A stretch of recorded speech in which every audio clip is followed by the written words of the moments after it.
ناظرین آپ کو فیمس نیوز میں خوش آمدید کہتے ہیں اور حاضر ہیں ایک نئی خبر کے ساتھ۔ عامر لیاقت کی سابقہ اہلیہ سیدہ طوبیٰ انور کا نیا بیان سامنے آ گیا۔ گزشتہ کچھ ہفتوں سے سوشل میڈیا پر موضوع بحث بنے ہوئے پاکستان تحریک انصاف کے رکن قومی اسمبلی عامر لیاقت حسین کی سابقہ اہلیہ سیدہ طوبیٰ انور کا ایک نیا بیان منظر عام پر آیا ہے۔ اپنے ٹویٹر پیغام میں طوبیٰ انور نے لکھا کہ زندگی کی کڑکتی دھوپ میں ایک سایہ دار درخت کی طرح ماں باپ کی ٹھنڈی چھاؤں ہمیں محفوظ رکھتی ہے۔ انہوں نے مزید لکھا کہ میرے حیات کی خوش قسمتی یہ ہے کہ میرے ماں باپ میرے ساتھ ہیں۔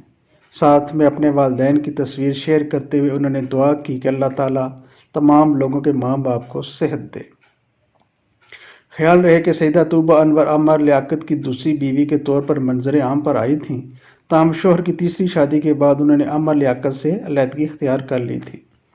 طوبیٰ نے خلا کے بعد اپنی پہلی پوسٹ میں قرآن پاک کی آیت ترجمے کے ساتھ لکھی تھی۔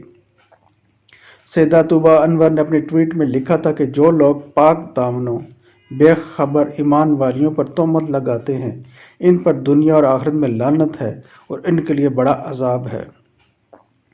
انہوں نے قرآن پاک کی یہی آیت اپنی انسٹاگرام سٹوری میں بھی شیئر کی تھی۔ واضح رہے کہ 9 فروری کی شب سیدہ طوبیٰ انور نے اپنے سوشل میڈیا پیغام کے ذریعے عامر لیاقت حسین سے خلا لینے کا اعلان کیا تھا۔ دوسری جانب اگلے ہی روز عامر لیاقت حسین نے سیدہ دانیہ شاہ نامی نوجوان لڑکی سے اپنی تیسری شادی کا اعلان کر دیا تھا۔ امید ہے ناظرین آپ کو یہ ویڈیو پسند آئے گی۔